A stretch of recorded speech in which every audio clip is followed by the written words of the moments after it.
안녕하세요. 서정욱입니다. 옆에 보시는 사람이 오늘 소개할 부자 친구입니다. 부자답게 양복에 조끼까지 잘 차려입었고 머리와 턱수염도 깔끔하게 정리되어 있습니다. 인상은 어떤가요? 부드럽고 눈이 예쁘죠? 이 부자 친구의 이름은 장 프레드릭 바지유입니다. 사실 부자 친구라는 말 자체가 거북하긴 합니다. 친구란 순수한 마음으로 사귀는 거지 굳이 가난한지 부자인지가 중요할까요? 그런데 오늘 이 친구를 소개할 때 저는 부자라는 설명을 달았습니다. 이유가 있겠죠? 장 프레드릭 바지유가 가난했다면 20세기 미술이 다른 방향으로 흘러갈 수도 있었기 때문입니다. 부자라고 해서 다 베풀면서 살지는 않습니다. 어떤 부자들은 돈에 더 욕심을 내어 주머니를 닫기도 하죠. 그런데 프레드릭 바지유는 그렇지 않았습니다. 친구를 위해서라면 아낌없이 내놓는 스타일이었습니다.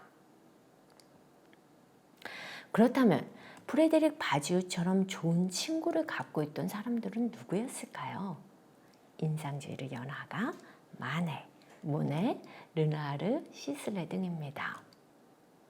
이제 왜 장 프레드릭 바지유가 부자가 아니었다면 20세기 미술이 다르게 흘러갈 수도 있다고 한 이유를 아시겠죠? 인상주의를 연 화가들 중에 모네, 르누아르 등은 특히나 형편이 좋지 않았습니다. 때로는 물감 살 돈이 없어 그림을 그리지 못했고 잘 곳이나 그릴 장소가 마땅치 않은 경우도 있었고 심지어 끼니 때우기가 힘들 때도 있었습니다. 그럴 때마다 바지유는 그들을 위로해 주었고 경제적으로 도움을 주었고 거처를 마련해 주기도 했습니다. 뿐만 아닙니다. 그림도 그려주었습니다.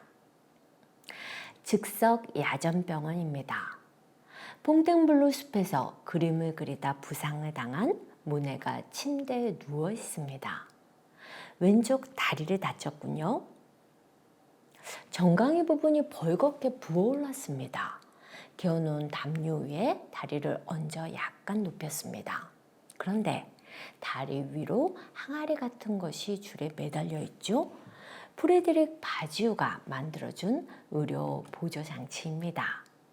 바지유는 화가가 되기 전 의사를 꿈꿨었죠. 그때의 기억을 되살렸습니다.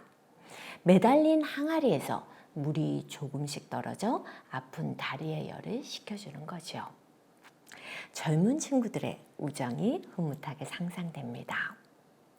작품의 분위기는 어떤가요? 바지유는 허름한 헛되방을 사실적으로 그렸습니다. 창가에서 흘러들어온 빛이 부드러운 입체감을 줍니다. 침대 주변 화양 커튼이 질감이 그렇고 침대의 나뭇결 무늬가 그렇고 꽃무늬 벽지가 그렇고 바닥의 타일이 그렇습니다. 너무나 입체적이고 사실적입니다.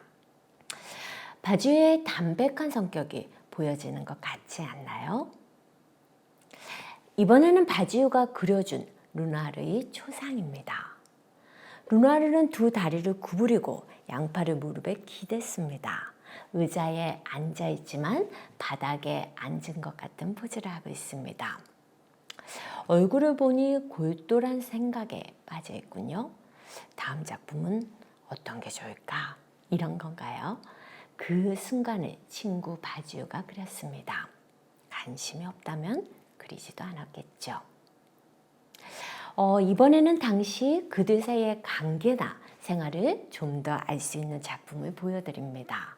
바지유가 그린 바지유의 아뜰리에 파리 콩다빈 거리 9번지입니다. 아뜰리에가 먼저 시원합니다. 천정이 높고 평수도 넓습니다.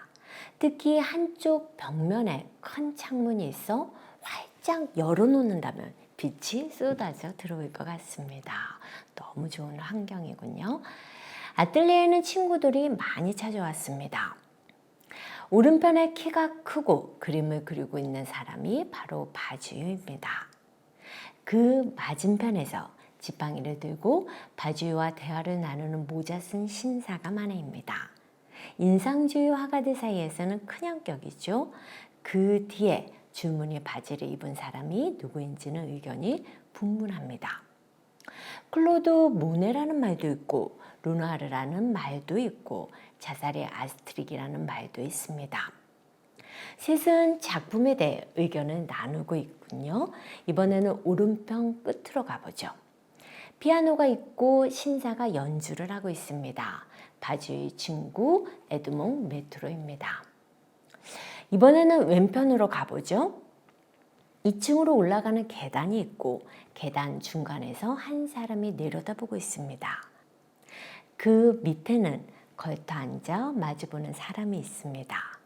계단 위에 있는 사람은 르누아르, 아래서 이야기하는 사람은 시슬레라고 추측하는 경우도 있고 시슬레가 아니라 에밀 졸라라고 보는 사람도 있습니다. 수많은 화가들과 그들과 어울리던 비평가, 음악가들이 늘 찾아오던 것이 바주의 아틀리에입니다. 르누아르 같은 경우는 이곳에서 그림을 그릴 수 있도록 허락받기도 했습니다. 그래서 살롱에 참가하기 위해 르누아르가 그린 작품이 하나 벽에 걸려 있습니다. 오른쪽 하늘색 벽지 위에 걸린 것이 그것입니다. 두 사람이 있는 풍경. 한 여인은 하얀 드레스를 입었고 또 다른 여인은 벌거 벗었습니다. 그 아래에는 작은 정물화가 있는데 클로드 모네 작품입니다. 바주이는 친구들이 돈이 없다고 하면 그들의 작품을 사주기도 하였습니다. 이렇게 바주이는 자기의 아틀리에를 개방해서 친구들과 작품에 대해서 대화를 나눌 수 있는 공간으로 활용하기도 했고 음악을 연주하며 즐기거나 작업실이 없는 친구들을 위해 선뜻 빌려주기도 했습니다. 하지만 아이러니하게도 바주이는 인상주의 전시회에는 한 번도 작품을 출품하지 못했습니다. 왜냐하면 그때 그는 이미 세상을 떠났기 때문입니다. 이 그림이 완성되고 몇 달 후 바주이는 자원에서 전쟁에 참가합니다. 프랑스 프로이센 전쟁입니다. 그리고 첫 전투에서 숨을 거두었습니다. 친구를 좋아했고 도와주기를 망설이지 않았던 그는 또한 애국자였던 것입니다. 바주이는 29살에 세상을 떠났습니다. 그래서 작품을 많이 남기지도 못했습니다. 그리고 인상주의 화가로 인정받으면서 제대로 활동하지도 못했습니다. 하지만 그의 고마움을 아는 사람이라면 인상주의 화가를 이야기할 때 그를 빠뜨리지 않습니다. 그의 후원을 기억하고 있기 때문이죠. 오늘은 인상주의 작품을 많이 남기지 못한 인상주의 화가, 인상주의 화가들이 부자 친구 장 프레드릭 바주이에 관한 이야기였습니다. 그럼 다음 시간에 뵙겠습니다. 좋은 하루 되시기 바랍니다.